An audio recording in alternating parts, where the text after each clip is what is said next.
Parrots are famous for mimicking sounds, but what if a bird could use words to warn of real danger? Meet Milo, an African grey parrot whose story challenges what we know about animal intelligence. Milo was a rescue, silent at first, his past a mystery. His caretakers gave him patience and love, hoping he'd find his voice. When he finally spoke, his words weren't greetings. They were urgent warnings. Milo's journey from silence to speaking emergency phrases reveals the deep connections animals can form with us. This story explores how Milo was rescued, how he learned to speak, and how his words became life-saving alerts. We'll uncover the science behind his intelligence and share how he used his voice to protect his family. Milo's tale is about resilience, intelligence, and the powerful bonds between humans and animals. It reminds us that even the quietest voices can have the most important things to say. Let's begin the story of Milo, the parrot who speaks emergency. Milo's life began in neglect, kept in a small cage, ignored and surrounded by chaos.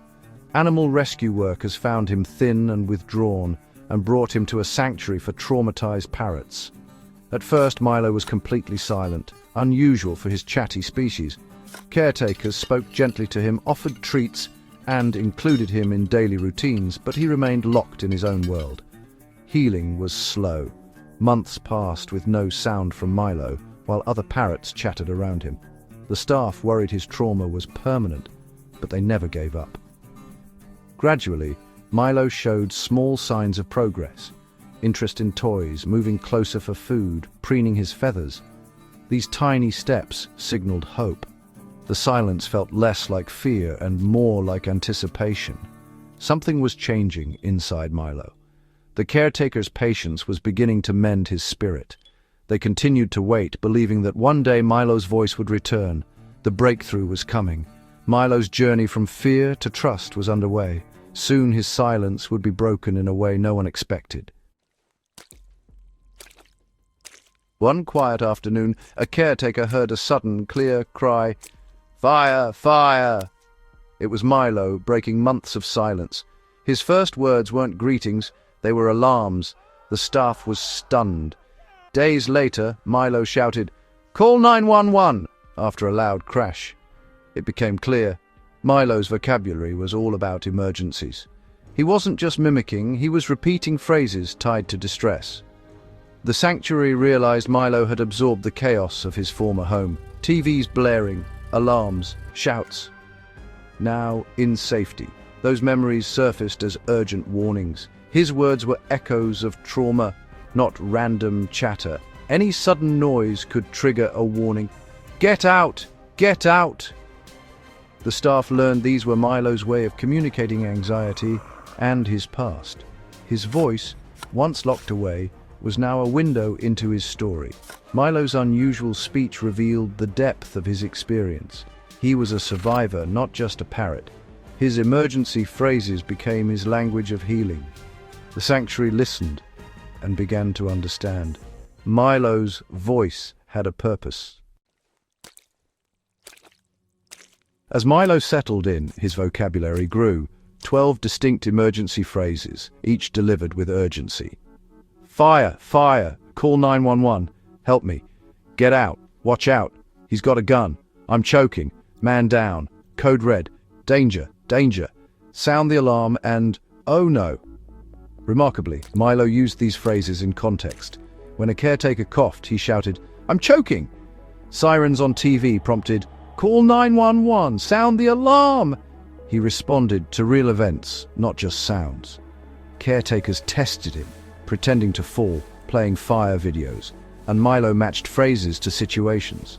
This was more than mimicry, it was functional communication.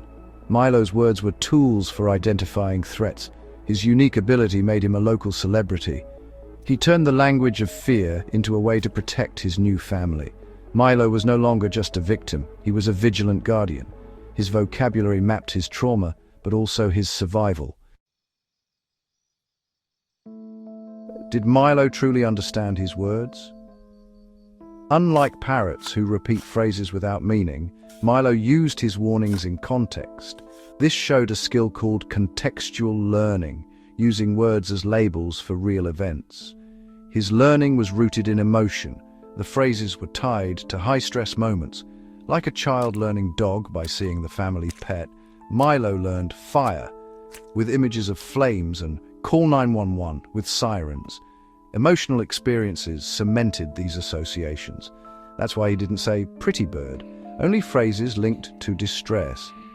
In his safe new home, Milo used his learned alerts as a sentinel. When he sensed danger, he announced it with the right phrase. He was processing his environment and communicating his interpretation. This was meaningful communication, not mere mimicry. Milo's mind was categorizing and responding to the world around him. His story challenges us to see animal intelligence in a new light. Milo wasn't just repeating, he was truly speaking.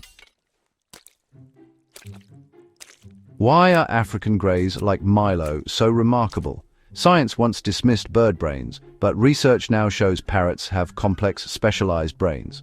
Their medial, spiriform, nucleus, and vocal learning centers allow advanced mimicry and understanding. Parrots' brains are wired for complex communication, much like primates. Their long lifespans and social nature drive them to communicate within flocks and with humans. In the wild, they use calls to warn, identify, and connect. Living with people, they see us as their flock and strive to be understood. Milo's trauma gave him powerful learning experiences, and his brain latched onto the most emotional sounds. His story is a testament to the cognitive potential of parrots. He combined biology and experience to become a talking marvel. Milo's intelligence pushes us to respect the inner lives of animals. He's proof that animal minds are far more complex than we once believed. His voice is a call to listen and learn. Milo's warnings were usually triggered by small things, but one day they made all the difference. Volunteer Sarah was alone in the kitchen when she collapsed, suffering a heart attack. Milo, in the next room, heard her distress and began screaming, "Help me! Man down! Oh no!" His cries were so urgent that a caretaker rushed inside. Following Milo's voice, the caretaker found Sarah unconscious and called 911. Paramedics arrived quickly and saved her life. Doctors said the fast response was critical. Milo's ability to connect distress with a call for help had saved a life. He wasn't just mimicking, he was acting as a true alarm system. After that day, no one doubted Milo's abilities. He became a hero, a member of the flock and a protector. His voice, born from trauma, became a force for good. Milo proved that listening to animals can be a matter of life and death. His story changed the sanctuary forever. Milo's warnings were more than words, they were life-saving actions. Milo's journey is a testament to resilience and the power of second chances. With patience and kindness, he transformed from a silent victim to a vocal guardian. His story shows the extraordinary potential in rescued animals. Milo challenges us to rethink animal intelligence, not just mimicry, but true communication. He reminds us that intelligence comes in many forms, and animals have rich inner lives. The sanctuary's willingness to listen made all the difference. By paying attention, they understood his trauma and saved a life. Milo teaches us that animals are always communicating. It's our job to listen. Every rescued animal has a story, and every voice deserves to be heard. Milo is a symbol of hope and the deep bonds we share with animals. His legacy is not just in his words, but in the message he sends: listen, be kind, and never give up on a soul in need. Milo's story inspires us to open our hearts and ears to the animals around us. Sometimes the smallest voice can make the biggest difference.